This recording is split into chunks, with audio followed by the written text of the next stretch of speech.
ළමයි පස පාඩමේ අන්තිම සෙෂන් එක. right? පස පාඩමේ අන්තිම සෙෂන් එකට අපි යන්නේ මාතෘකාවක් ගන්න. ශ්‍රී ලංකාවේ පස් කාණ්ඩ කියලා. මාතෘකාවක් ගන්න ශ්‍රී ලංකාවේ පස් කාණ්ඩ. හරි, ශ්‍රී ලංකාවේ පස් කාණ්ඩ කියලා.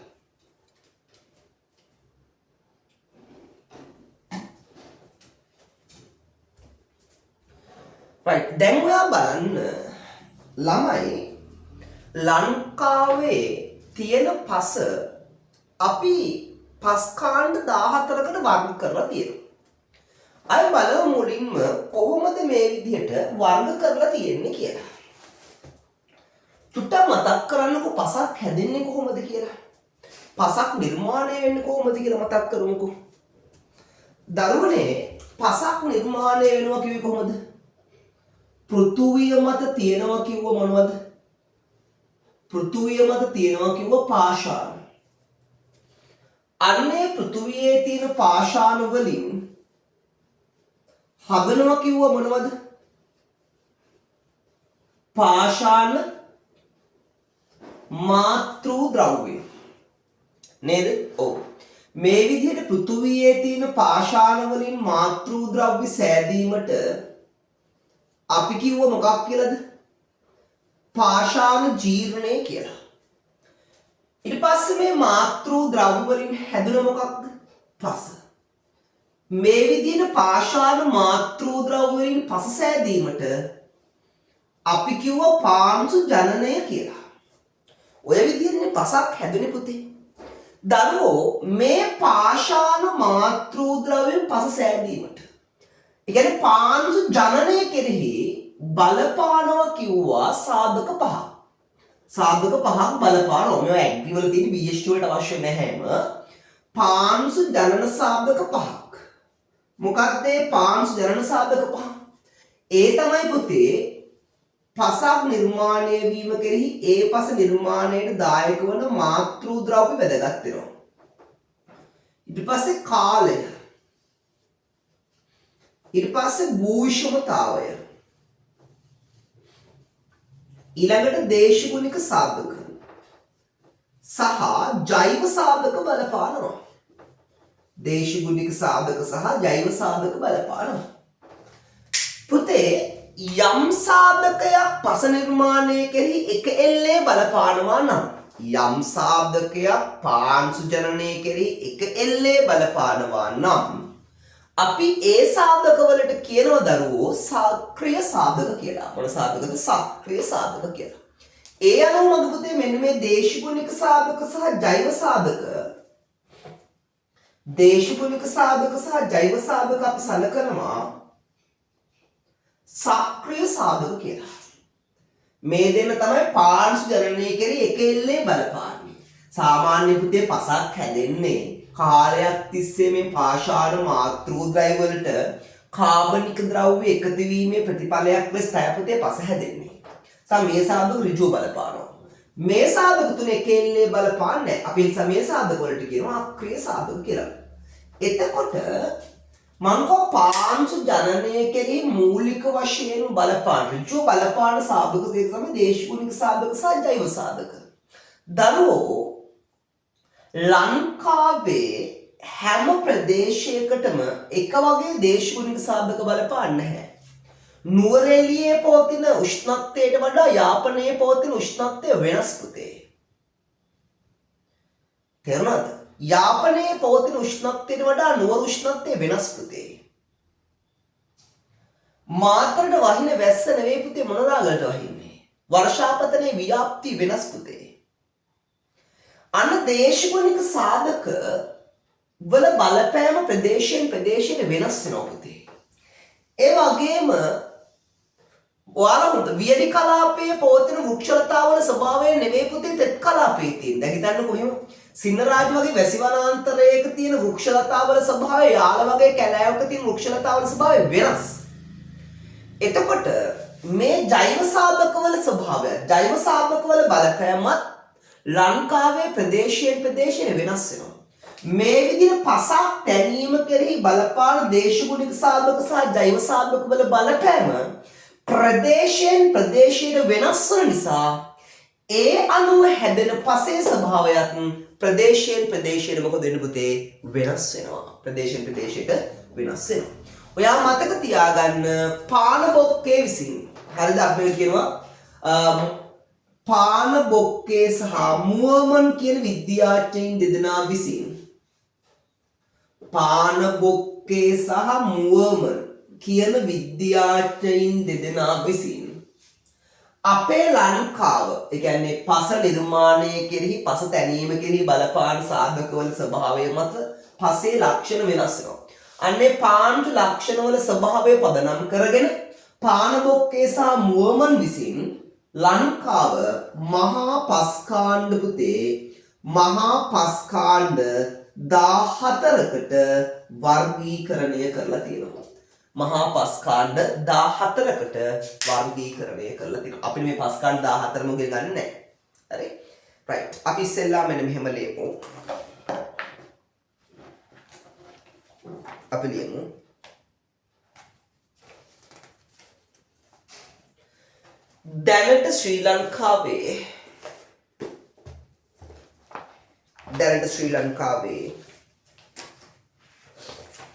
දැනට ශ්‍රී ලංකාවේ භාවිත වන පාන බොක්කේ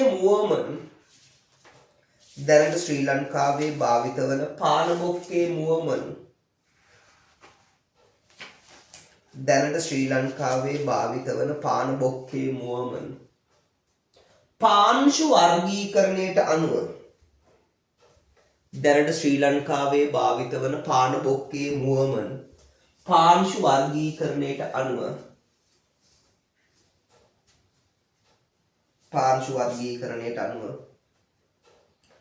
ශ්‍රී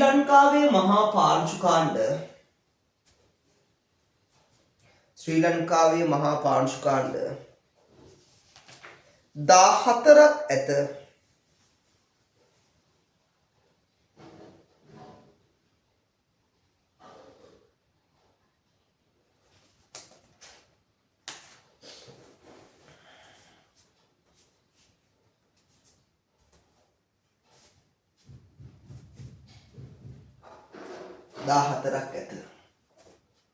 වෙනම ලියන්න.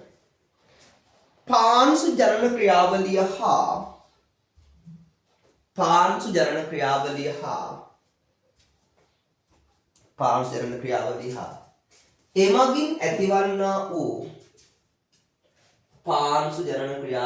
හා එමගින් ඇතිවන්නා වූ පස් වර්ගවල ලක්ෂණ වලට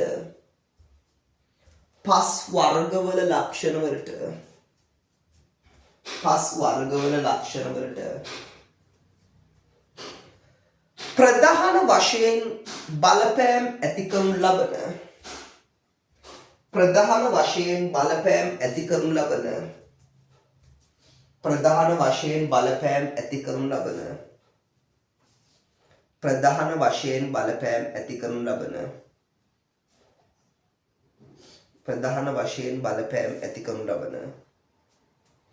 දේශගුණික සාධක වනුයේ ප්‍රධාන වශයෙන් බලපෑම් ඇති කරනු ලබන දේශගුණික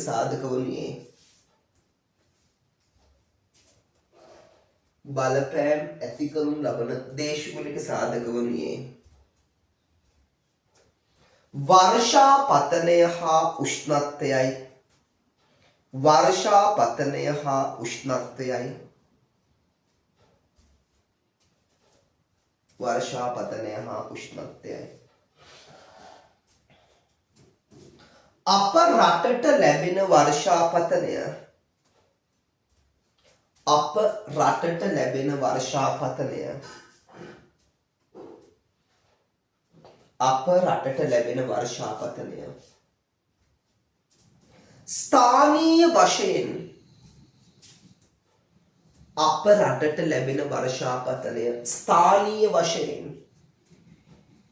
අප රටට ලැබෙන වර්ෂාපතනය ස්ථානීය වශයෙන් විශාල ලෙස විචල්්‍ය වේ.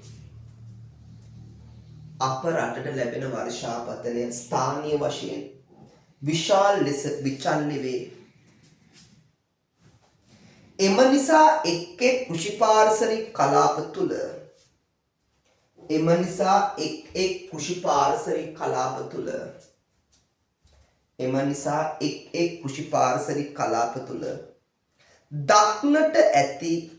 දක්නට ඇති ප්‍රධාන පස් කාණ්ඩද එකිනෙකට වෙනස් වේ. දක්නට ඇති ප්‍රධාන පස් කාණ්ඩද එකිනෙක වෙනස් වේ.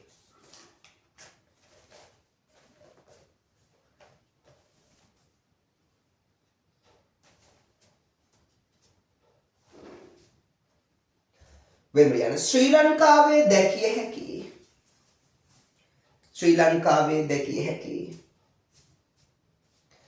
ප්‍රධාන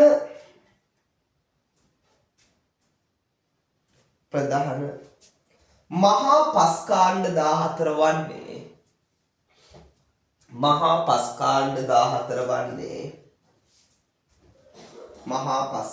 14 වන්නේ එක රතු දුඹුරු පස දෙක චූර්ණමය නොවන දුඹුරු පස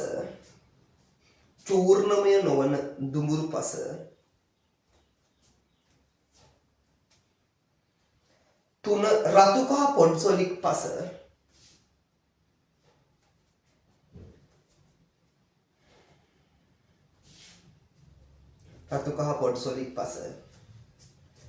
හතර රතු කහ ලැටසෝල්ස්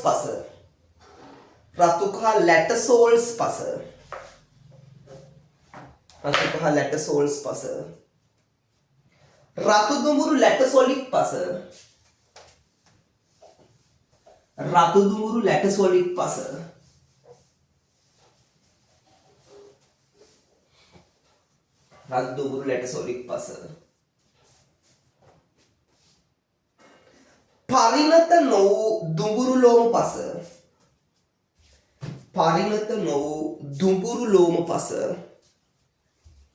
පරිණත නො වූ දුඹුරු ලෝම පස සෝලෝඩයිස් සෝලෝනයිට්ස් පස බලලා ලියන්න පැටලෙනවා වගේ නම් සෝලෝඩයිස් සෝලෝනයිට්ස් පස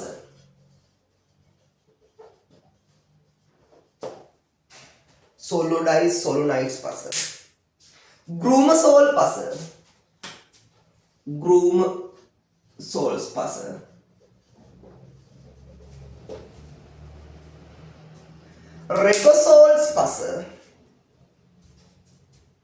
රෙගොසෝල්ස් පස හැල් සහ අර්ධ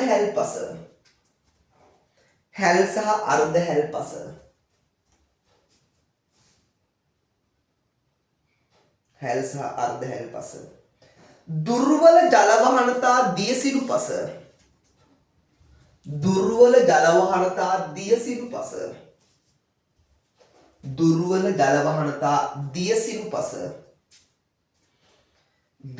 ජල වහනතා දියසිරු පස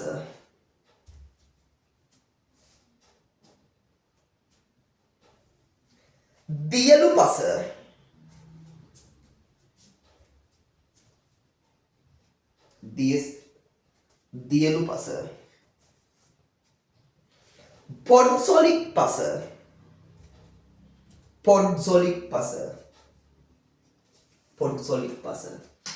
රෙන්ඩ්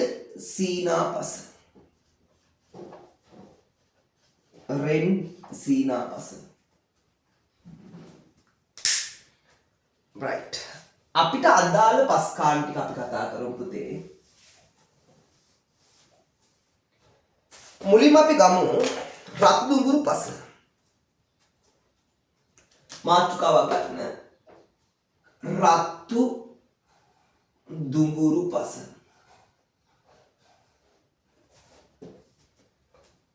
පුතේ මතක තියාගන්න ශ්‍රී ලංකාවේ භූමි වපසරියෙන් 3න් එකක පමණ පැතිරී ඇති පස් කාණ්ඩයේ ලෙස තුනෙන් එකක පැතිරී ඇති පස් කාණ්ඩයේ ලෙස අපි සලකන රද්දුගුරු පස. මතක තියාගන්න පුතේ ඒකට හේතුව තමයි ශ්‍රී ලංකාවේ වියලි කලාපයේ දැකිය හැකි ප්‍රධාන පස් කාණ්ඩයේ ලෙස ශ්‍රී ලංකාවේ වියලි කලාපයේ දැකිය හැකි ප්‍රධාන පස් කාණ්ඩයේ ලෙස අපි හඳුන්වන්නේ මොකද්ද? ශ්‍රී ලංකාවේ වියලි කලාපයේ දැකිය හැකි ප්‍රධාන පස් කාණ්ඩයේ ලෙස අපි හඳුන්වන්නේ මොන පසද? රද්දුගුරු පස. ශ්‍රී ලංකාවේ වියලි කලාපයේ දැකිය ප්‍රධාන පස් කාණ්ඩයේ ලෙස සලකන රද්දුගුරු පස. මතක තියාගන්න පුතේ රතුදුඹුරු පසේ ජල වහනය දියුණුයි. හරිද? ජල වහනය යම් සුදුසු මට්ටමක පවතිනවා. ජල වහනය දියුණුයි කියන්නේ ඔයා දන්නවා ඒ පසේ මොකක් දියුණුයි කියනද? ඒ පසේ පාංශු වාතනයක් දියුණුයි. පසේ පාංශු වාතනය දියුණුනම් මොකද වෙන්නේ? පසක ෆෙරස්ද තියෙන්නේ ෆෙරික්ද? පසේ තියෙන ෆෙරස් අයන ෆෙරික් අයන බවට ඔක්සිකරණය වෙලා පවතින්නේ. අන්න ඒක නිසා පුතේ මේ පස මොන වර්ණ ගන්නවද? රතු පැහැයක් ගන්නවා. හැබැයි මතක තියාගන්න පුතේ රතුදුඹුරු පස වියලි කලාපයේ සුළු පස් කාණ්ඩේ. ඒ නිසා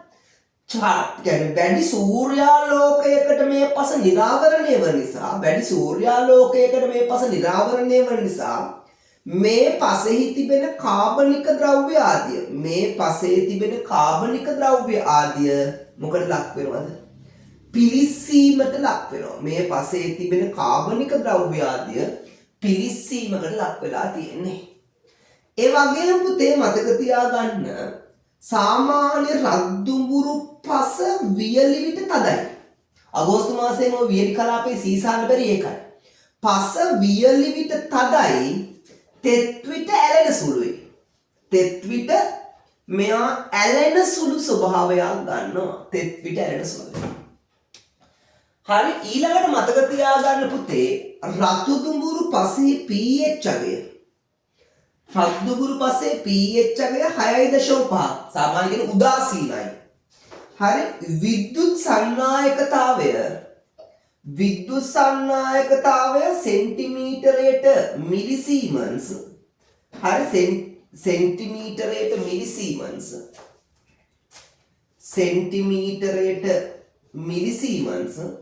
0.65ක් වගේ වෙන්නේ. හැබැයි රද්දුඹුරු පසේ ඉහළ කැටායන හුවමාරු ධාරිතාවයක් පවතින අනෙක් පස් කාණ්ඩවලට සාපේක්ෂව. මොකද රද්දුඹුරු පසේ කැටායන හුවමාරු ධාරිතාවය කිලෝග්‍රෑමයට සෙන්ටිමෝල් කීයක් වගේ වෙයිද?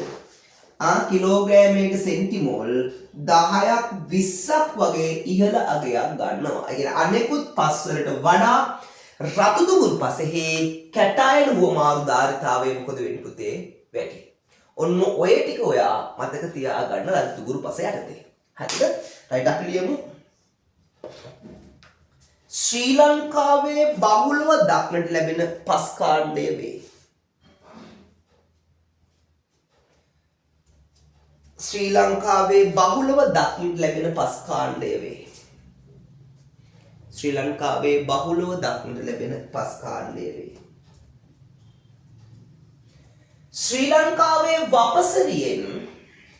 ශ්‍රී ලංකාවේ වපසරියෙන් තුනෙන් එකක පැතිරී ඇත. ශ්‍රී ලංකාවේ වපසරියෙන් තුනෙන් එකක පමණ පැතිරී ඇත.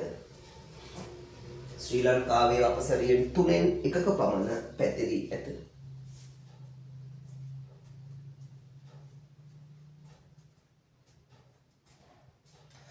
වියලි කලාපීය ආශ්‍රිත ප්‍රදේශවල දක්නට ලැබේ. වියලි කලාපීය ආශ්‍රිත ප්‍රදේශවල දක්නට ලැබේ.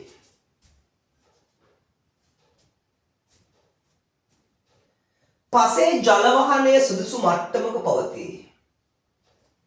පසේ ජල වහනය සුදුසු මට්ටමක පවතී. පසේ ජල වහනය සුදුසු මට්ටමක පවතී. යකඩ ඔක්සයිඩ් ඔක්සිකරණය වී යකඩ ඔක්සයිඩ් ඔක්සිකරණය වී යකඩ ඔක්සයිඩ් ඔක්සිකරණය වී රතු පැහැයක් පෙන්වයි. යකඩ ඔක්සයිඩ් ඔක්සිකරණය වී රතු පැහැයක් පෙන්වයි. වයනය සැලකීමේදී මතු පිට පස වැලිමය වන අතර මතු පිට පස වැලිමය වන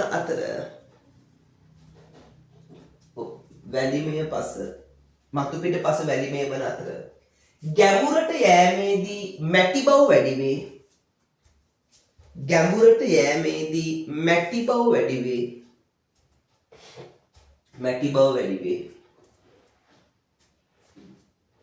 ගැඹුර සමග බොරළු ප්‍රමාණයද වැඩි වේ. ගැඹුර සමග බොරළු ප්‍රමාණයද වැඩි වේ. ගැඹුර සමග බොරළු ප්‍රමාණයද වැඩි වේ. පාංශු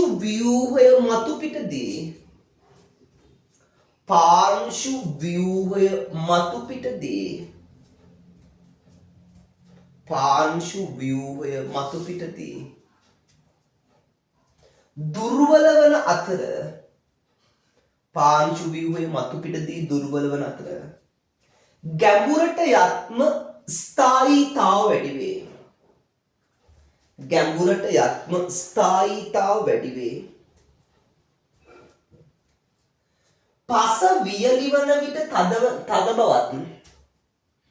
පස වියලි වන විට තද බවත් තෙත් වූ විට ඇලෙන සුළු බවත් පෙන්වයි. පස වියලි විට තද බවත් තෙත් වූ විට ඇලෙන සුළු බවත් පෙන්වයි.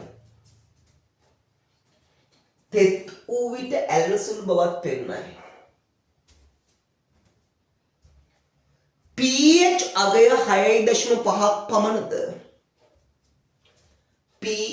අගය 6.5ක් පමණද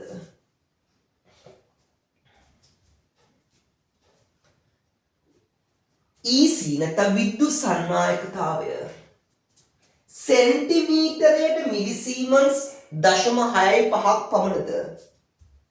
සෙන්ටිමීටරයට මිලිසීමන්ස් 0.65ක් පමණද කැටයන හුවමාරු ධාරිතාවය CEC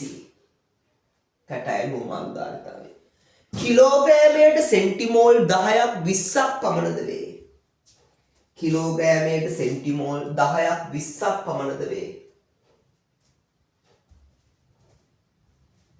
ඊළඟට මතු පිට පස දුර්වල නිසා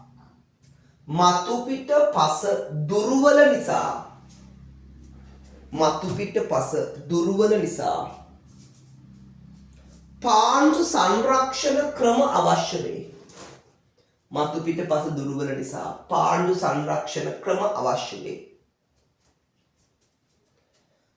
අනෙකුත් පස් කාණ්ඩවලට සාපේක්ෂව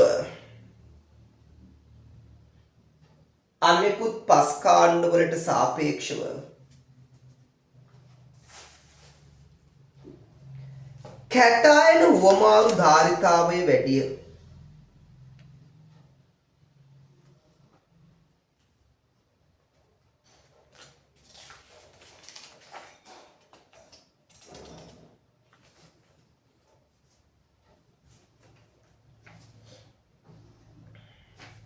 right. ඊළඟ ගන්න පුතේ රතු කහ පොඩ්සොලික් පස.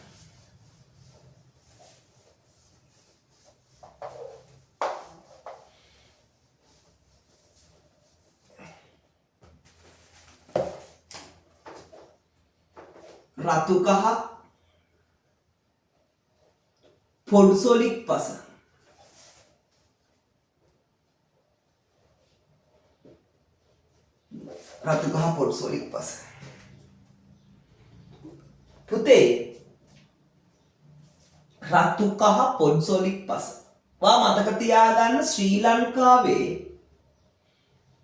තෙත් කලාපයේ ශ්‍රී ලංකාවේ තෙත් කලාපයේ සුලභ පස් කාණ්ඩයේ ලෙස හරි ශ්‍රී ලංකාවේ තෙත් කලාපයේ සුලභ පස් කාණ්ඩයේ ලෙස ශ්‍රී ලංකාවේ තෙත් කලාපයේ සුලභ පස් කාණ්ඩයේ ලෙස අපි සලකන්නේ මොකක්ද? රතු කහ පොටු සොලික් පස. ශ්‍රී ලංකාවේ තෙත් කලාපයේ සුලභ පස් කාණ්ඩයේ ලෙස අපි සලකන රතු කහ පොටු සොලික් පස. හරි. මේ පසෙන් ජල වහනය මනාව සිදු වෙනවා. ජල වහනය මනාව සිදු වෙනවා. වයනය ගත්තොත් වැලිමය මැටිලෝම වයනයක් තමයි පවතින්නේ. වැලිමය මැටිලෝම වයනයක් පෙන්වනවා. මැටිලෝම වයනයක් පෙන්වනවා. ඒ වගේම මෙයාගේ ව්‍යුහය තරමක් ස්ථායී පුතේ. ව්‍යුහය තරමක් ස්ථායී. හරි. කැටායන උවමාරුධාරිතාවය හැබැයි රද්දුපුරු පසට වඩා අඩුයි නමුත් තරමක් වැඩි. අපි කියන්නේ කැටායන උවමාරුධාරිතාවය කිලෝග්‍රෑමයට සෙන්ටිමෝල් 8ක් 10ක් වගේ වෙනවා. කැටායන උවමාරුධාර කිලෝග්‍රෑමයට සෙන්ටිමෝල් 8ක් 10ක් වේ.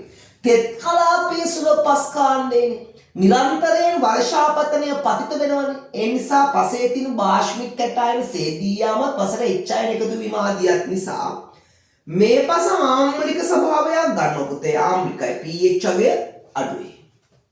තෙත් කලාපය නිසා අධික ලෙස වර්ෂාපත නිරාවරණය නිසා මේ පසේ පාංශු ඛාදනය වැඩි. ඒ නිසා පාංශු සංරක්ෂණ ක්‍රම අපිට යොදන්න වෙනවා. පාංශු සංරක්ෂණ ක්‍රම අපිට යොදන්න වෙනවා. පැහැදිලිද? රයිට් අපි ලියමු. තෙත් කලාපයේ මහා පස් කාණ්ඩයකි. තෙත් කලාපයේ මහා පස් කාණ්ඩයකි. තෙත් කලාපයේ මහා පස් කාණ්ඩයකි. ජල වහනය මනාව සිදුවේ.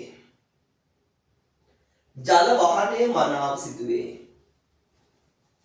ජල වහනය මනාව සිදුවේ. වැලිමය මැටිලෝම වයනයක් ඇත. වැලිමය මැටිලෝම වයනයක් ඇත. වැලිමය මැටිලෝම වයනයක් ඇත. ව්‍යුහය තරමක් ස්ථායී වේ. ව්‍යුහය තරමක් ස්ථායී වේ. ව්‍යුහය තරමක් ස්ථායී වේ. කැටායන හුවමාරු ධාරිතාවය කැටායන හුවමාරු ධාරිතාවය කැටායන හුවමාරු ධාරිතාවය කිලෝග්‍රෑමයට සෙන්ටිමෝල් 8ක් 10ක් අතර වේ.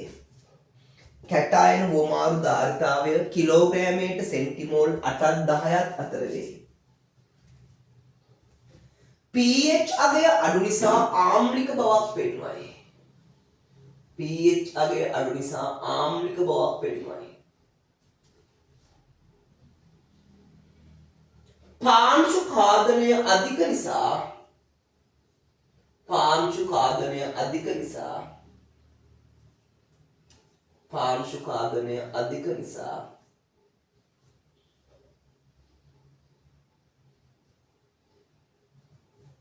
පාංශු ඛාදනය අධික නිසා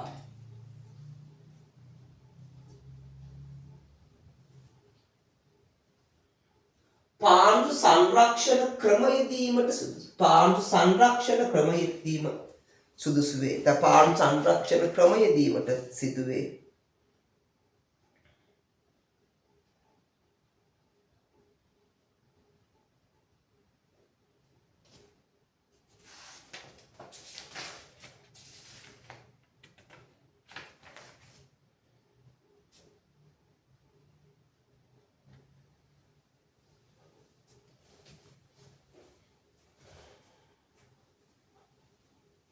යටින් ලියන්න.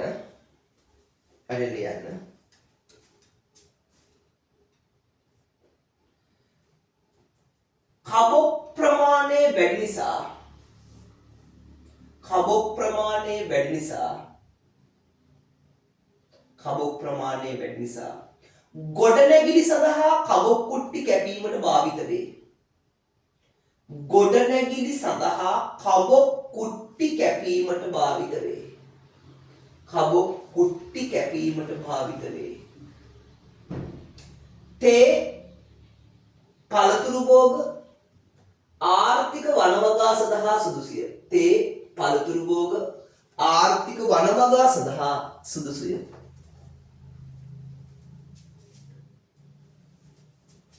right. ඊළඟට ගන්න පුතේ දියසිලු පස. ඊළඟට ගන්න දියසිලු පස. දියලුස් පස නෙවෙයි, ඒක අපි වෙනම කතා කරනවා. දියසිලු පස. හරි, දියසිලු පස.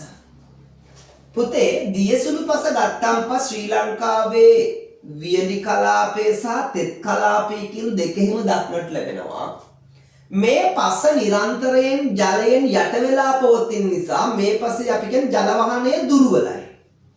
මතක තියාගන්න, ඔයාලා මේ වෙනකොට මේක දන්න කතන්දරයක්. පසේ ජල වහනය දුර්වලයි කියන්නේ ඒ පසේ පාංශු වාතනය අඩුයි. පුතේ පසේ පාංශු වාතනය අඩුයි කියලා කියන්නේ ඒ පස පවතින්නේ ඔක්සිකාරක නෙවෙයි ඔක්සිහාරක අවස්ථාවේ. හරි, පසේ පාංශු වාතනය අඩුයි. ඒ කියන්නේ ඒ පස පවතින්නේ ඔක්සිහාරක අවස්ථාවේ.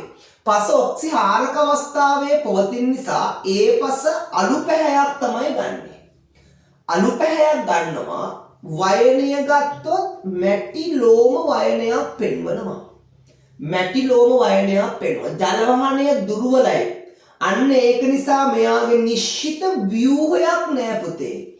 ව්‍යුහයක් නෑ. කාබනික ද්‍රව්‍ය තියෙනවා. පස ඔක්සිහාරක අවස්ථාවේ පවතින පසේ පාංශු වාතනය අඩු නිසා ශුද්ධජීවී ක්‍රියාකාරීත්වය අඩුයි. ඒ නිසා මම කියන්නේ කාබනික ද්‍රව්‍ය තිබුණට කාබනික ද්‍රව්‍ය වියෝජනය වෙනසෙමින් ඇයි ශුද්ධජීවී ක්‍රියාකාරීත්වය අඩු නිසා. කියන්නේ වියෝජනය නොවූ කාබනික ද්‍රව්‍ය ප්‍රමාණය වැඩි. වහම දැන් වියෝජනය නොවූ කාබනික ද්‍රව්‍ය ප්‍රමාණය වැඩි.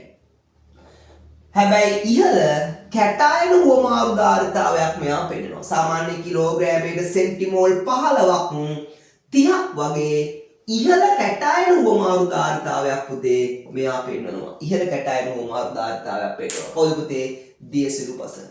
පුතේ මේ පසේ මැටි අධික නිසා මතක තියාගන්න ගඩොල් කර්මාන්තයට යොදා ගන්න පුළුවන්. ඒ වගේම බීවගාව සඳහා සුදුසු වෙනවා. හරි? right, අපි ලියමු. තෙත් කලාපයේ හා වියලි කලාපයේ දැකිය හැකිය.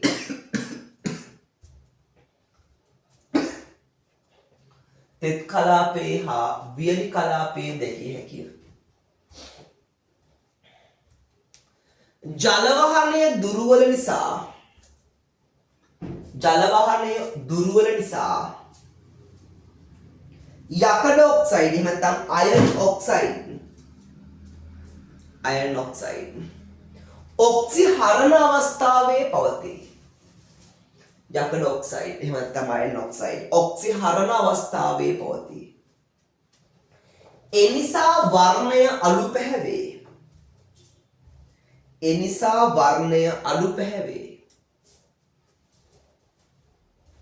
පසේ වයනය මැටි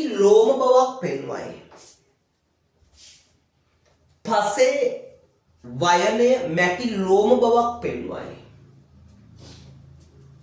ජලයට යට වී පවතින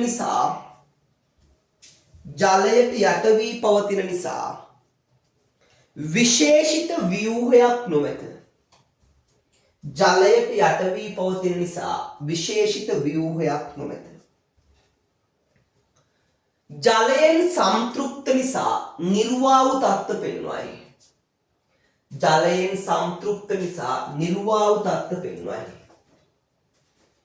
එම නිසා කාබනික ද්‍රව්‍ය වියෝජනය වැඩිය.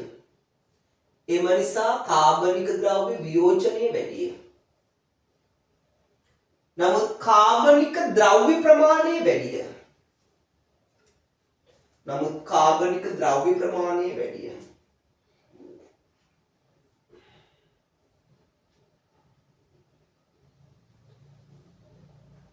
කැටායන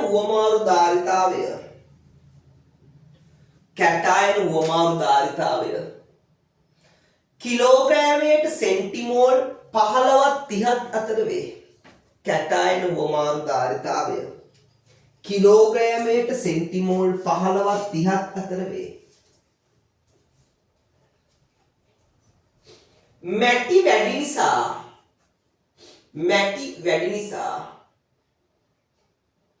මැටි වැඩි නිසා ගඩොල් කර්මාන්තයට හා මැටි කැණීම් සඳහා යොදා ගනී.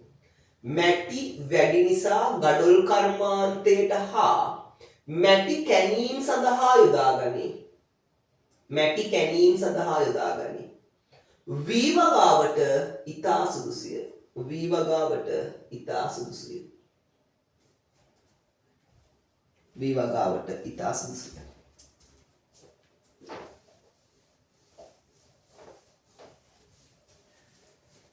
හරි. ඊළඟට මාතෘකාවක් ගන්න පුතේ. ලැටරයිට් පස. මාතෘකාවක් ගන්න. ලැටරයිට් පස. ළමයි අපි ලැටරයිට් පස්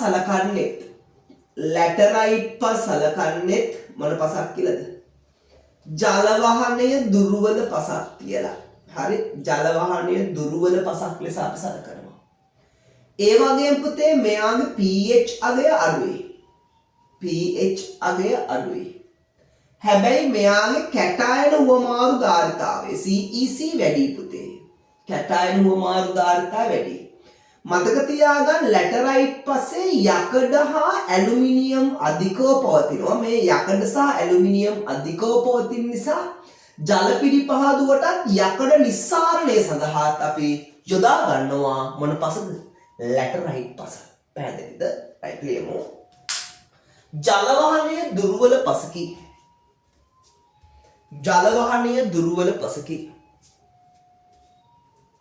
ජල වහනය දුර්වල පසකි.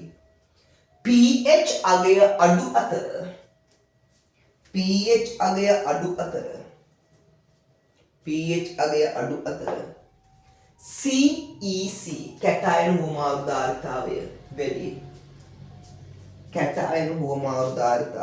වැඩි. යකඩ හා ඇලුමිනියම් අධිකය.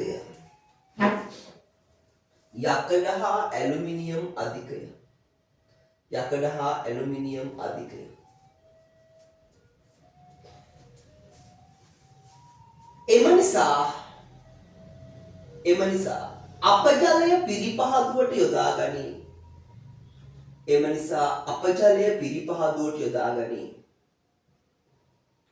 එමෙන්ම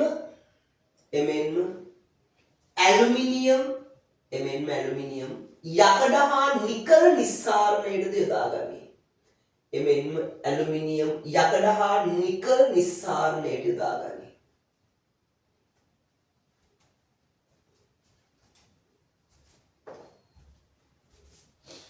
ඊළඟට ගන්න අපිට ඉගෙන ගන්න තියෙන අවසාන පස් කාණ්ඩය දියලු පස.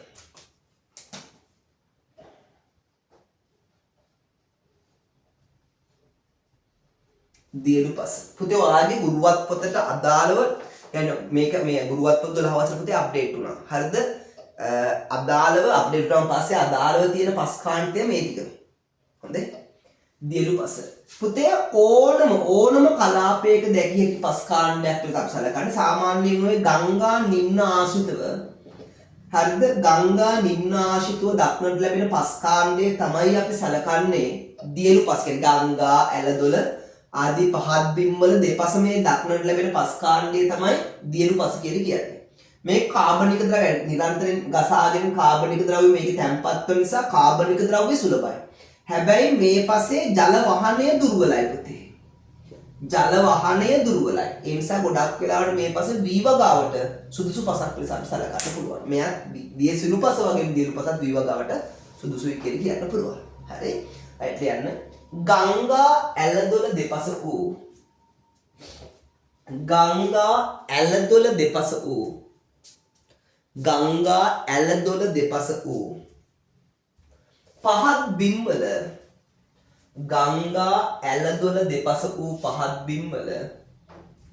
පහත් බිම්වල ජලය ගසාගෙන වී තැන්පත් වූ පස් වර්ගයකි.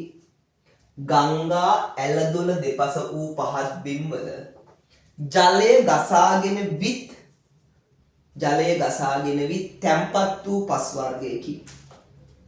තැම්පත් වූ පස් වර්ගයකි. දිවයිනේ ඕනෑම ප්‍රදේශයක පැවතිය හැකිය. දිවයිනේ ඕනෑම ප්‍රදේශයක පැවතිය හැකිය. කාබනික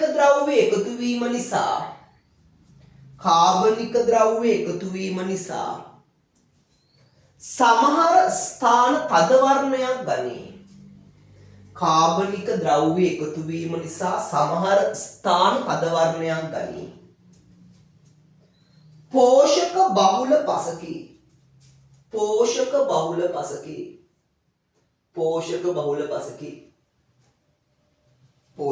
පසකි. වී වගාවට යෝග්‍ය වේ. right. අවසාන වශයෙන් මාතෘකාවක් දාගන්න. පස්කාණ්ඩ පිළිබඳ අධ්‍යයනයේ වැදගත්කම්.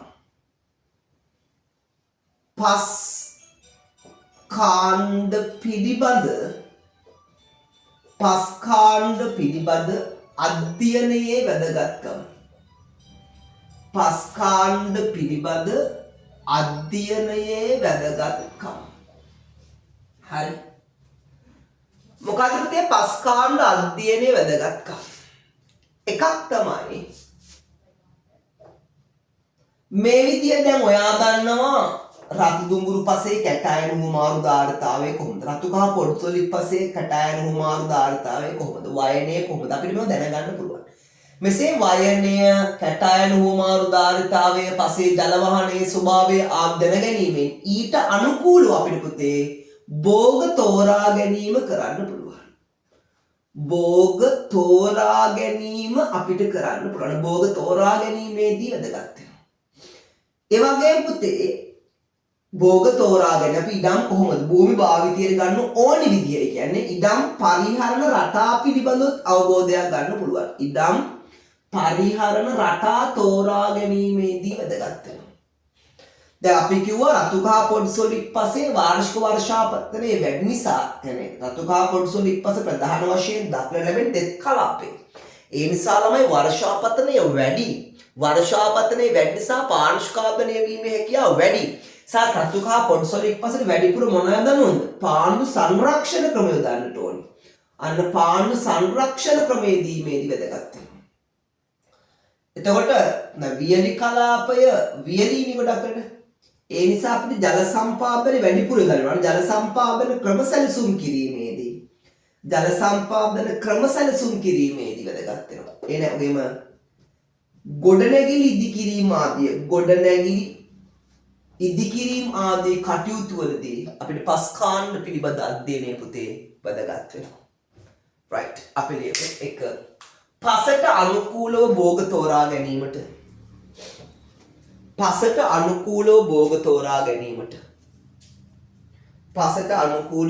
තෝරා ගැනීමට.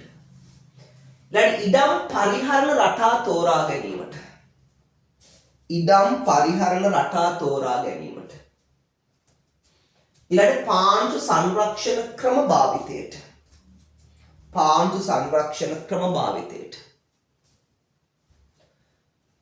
ඊළඟට